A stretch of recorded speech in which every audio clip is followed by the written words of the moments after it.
Hello friends, good evening. कैसे हैं आप सब? आशा करते हैं आप सब अच्छे होंगे।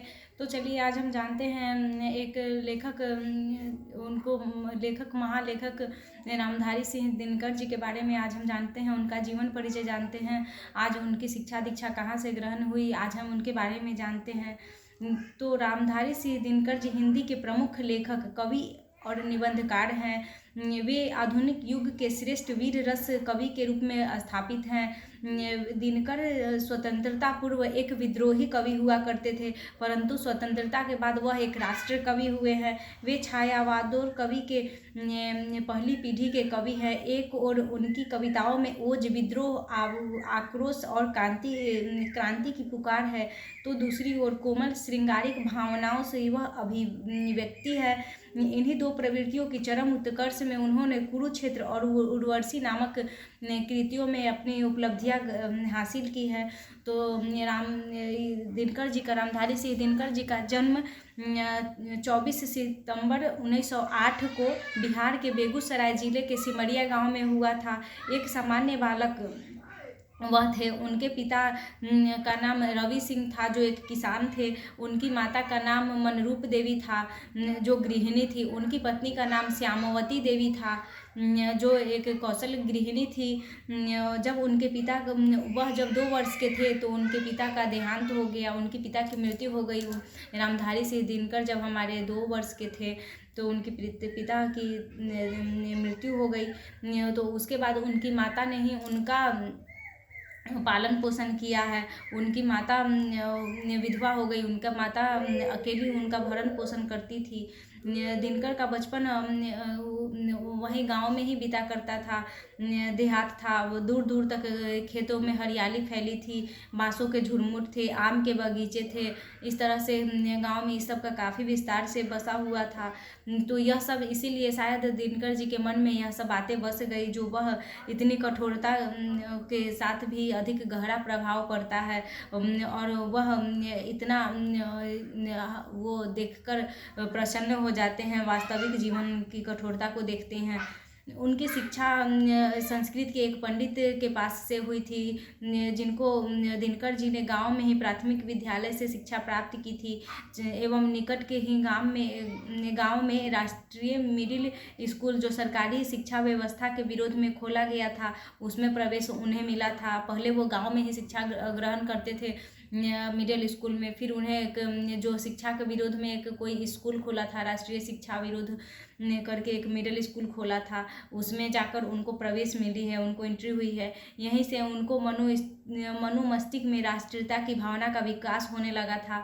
हाई स्कूल की शिक्षा उन्होंने मोकामा घाट हाई स्कूल से प्राप्त किया था। इसी बीच उनका विवाह हो गया, उनका एक बेटा भी हो गया, जिससे वह पिता बन गए। उन्होंने जब मैट्रिक का परीक्षा दे दिया था तो वह पटना के विश्वविद्यालय से वह ग्रेजुएशन में बीए में स्नातक में वह हिस्ट्री से ऑनर्स किए हैं, बीए ऑनर्स किया है हिस्ट्री से। फिर उसके बाद उन्होंने संस्कृत, बंगला, अंग्रेजी, उर्दू, फारसी इन सब भाषाओं का भी अध्ययन किया है। बीए की जब उन्होंने शिक्षा प्राप्त कर ली तो उन्होंने एक स्कूल में उनको एक अध्यापक के लिए उनके पास एक खत आया, उनको अध्यापक के लिए बुलाया गया। तो उन्होंने कुछ दिनों तक तो स्कूल में पढ़ाया, लगभग 12-13 साल तक उन्होंने स्कूल में सब रजिस्ट्रार के रूप में उन्होंने सेवा की है। उसके बाद वह उपनिदेशक के पदों पे भी कार्य किए हैं, प्रचार विभाग में उपनिदेशक के पद पे कार्य किए हैं। उनकी कुछ रचनाएं भी उसी बीच में वह अपनी रचनाएं भी किया करते थे। वे एक गलत आदमी को अपने तंत्र का अंग बना बैठे और दिनकर की फाइल तैयार होने लगी। वो पहचान नहीं पाए कि यह व्यक्ति कैसा है, और वह गलत व्यक्ति से वह अपना संपर्क कर लिए, जिससे वह उनको अंदर अंग बना के बैठता गया। बात बात पर कैफियत तबल हो गई, चेतावनियां मिलती रही उन्हें। जब उनका तबादला हुआ है तब देश हमारा उसी वक्त स्वाधीन भी हुआ है, 1947 में स्वाधीन भी हुआ है। और बिहार विश्वविद्यालय में उन्हें हिंदी का प्राध्यापक के रूप में उन्हें नियुक्त किया गया है। विभाग ने उन्हें हिंदी के प्राध्यापक के रूप लिए मुजफ्फरपुर पहुँचे हैं वो। हमारे मुजफ्फरपुर पहुँचे हैं। वो 1952 में जब भारत की प्रथम संसद हुई थी तो वह राज्यसभा के सदस्य भी बन चुके थे। उन्होंने राज्यसभा के सदस्य में भी चुना गया था। वह दिल्ली चले गए और जब वह कुछ दिनों 10 से 12 वर्ष वह संसद में रहे हैं। उसके बाद वह कुलपति भी बन गए हैं। भागलपुर यूनिवर्सिटी विश्वविद्यालय में उन्हें कुलपति के पद पे उन्हें नौकरी करना पड़ा है। फिर वो वहाँ पे कुलपति नियुक्त किए गए हैं। लेकिन अगले ही वर्ष भारत सरकार ने उन्हें अपना हिंदी सलाहकार नियुक्त किया। फिर वह दिल्ली लौट आए हैं। हिंदी के सलाहकार वो बहुत ही अच्छे थे, तो वह वहाँ लौट आए हैं। उनकी सभी रचनाएं तो एक पर एक है। कोई भी रचना कहा नहीं जा सकता है यह रचना में थोड़ा सा कमी है या थोड़ा सा इसका क्या कहा जा सकता है। उनकी महान रचनाओं में रश्मि रथी और परशुराम की प्रतीक्षा शामिल है। यह दोनों रचनाएं तो बिल्कुल ही अलग है। इसी तो रचनाएं की तो बात ही मत पूछिए। उर्वशी को छोड़कर दिनकर की अधिकतर रचनाएं वीर रस से ओतप्रोत होती है। वीर रस उनके रचनाओं में अत्यधिक आता है। जो वीरों के लिए वीरता, देश की वीरता के लिए, राष्ट्र के लिए जो रचनाएं बनी होती है। ज्ञानपीठ से सम्मानित उन्हें ज्ञानपीठ का पुरस्कार मिला हुआ है। और रचना जब उन्होंने उर्वशी की थी तो उसके बाद उन्हें ज्ञानपीठ का मिला था। वही कुरुक्षेत्र महाभारत के शांति पर्व का कविता रूप भी है। यह दूसरे विश्व युद्ध के बाद लिखी गई थी। वही सामधेनी की रचना कवि के सामाजिक चिंतन के अनुरूप किया गया है। और उनकी अनेक इसी प्रकार उनकी कितनी सारी वट विपल, नैतिकता और विज्ञान, संस्मरण और श्रद्धांजलि, भारतीय एकता, दिनकर की डायरी, विवाह की मुसीबतें, यह सब उनकी बहुत सारी रचनाएं हैं जो आप पढ़ सकते हैं। किसी भी माध्यम से आप उन रचनाओं को पढ़ सकते हैं, समझ सकते हैं कि उनकी कितनी सारी रचनाएं हैं। दिनकर जी को उनके कुरुक्षेत्र के लिए काशी नगरी प्रचारिणी में भी सभा से उत्तर प्रदेश की ओर से सम्मान मिला था। उन्हें काशी विश्वविद्यालय की उत्तर प्रदेश से मिला था।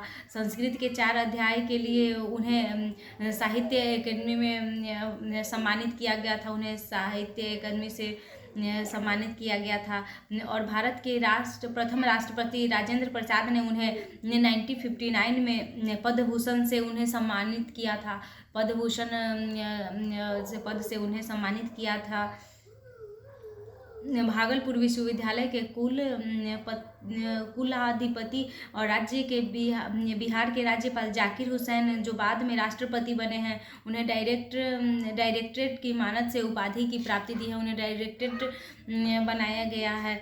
इस तरह से उन्हें बाद में बहुत सारे उपलब्धियां भी हासिल हुई है। और उनकी जो मृत्यु हुई है वो 1987 में हो गई है, जिसके लिए हमेशा उनकी पुण्यतिथि भी मनाई जाती है। और पिछले बार 2015 में हमारे माननीय प्रधानमंत्री उनके श्रद्धांजलि में भी वो शामिल हुए थे और जाकर उनकी श्रद्धांजलि दी थी। उनकी जन्म शताब्दी के अवसर पे बिहार के मुख्यमंत्री नीतीश कुमार भी उनकी भव्य प्रतिमा का अनावरण करते हैं। कालीकट विश्वविद्यालय में भी इसी अवसर पर 2 दिवसीय सेमिनार भी आयोजित किया जाता है। लगभग उनकी 50 उनकी विशिष्ट उनकी कृतियाँ प्रकाशित हुई है दिनकर जी की, सभी एक से बढ़कर एक है। तो चलिए अब उनकी मृत्यु उनकी लगभग 1980 में उनकी मृत्यु का